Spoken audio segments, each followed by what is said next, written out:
એક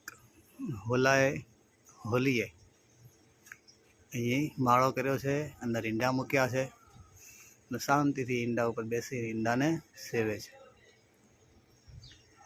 હવે આમ સામાન્ય લાગે, આ તો કરતા જ હોય બધા પક્ષીઓ. વિશેષ શું છે આમાં? વિશેષ એ છે કે એની પાસે બીજી કોઈ વસ્તુ હોતી નથી. ગાડી, બંગલા, મોટર ગાડી આ કાંઈ ન હોય. એની જિંદગીમાં આને જે ઈંડું મૂક્યું એ પોતાનું એક અંગ લઈને આપોઆપ એના પ્રત્યે વાલ જે કુદરતે અંદર જન્માયું છે, તો ઈંડાની પર બેસી અને એને સેવે.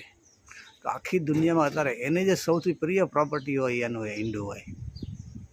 અને એનાથી જ્યારે બચ્ચા નીકળે ત્યારે એને તો એને બચ્ચાને ખવડાવવા, મોટા કરવા એ એને પ્રોપર્ટી લાગે.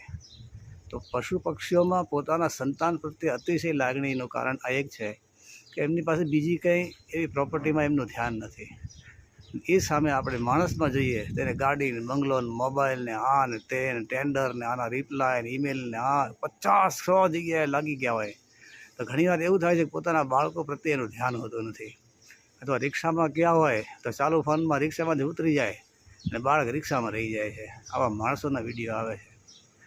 તો આજે માણસ જાતિએ પણ હવે સમય આવી ગયો છે કે આ પક્ષીઓ પાસેથી કાંઈક શીખવું પડશે. હરિઓમ હરિઓમ હરિઓમ.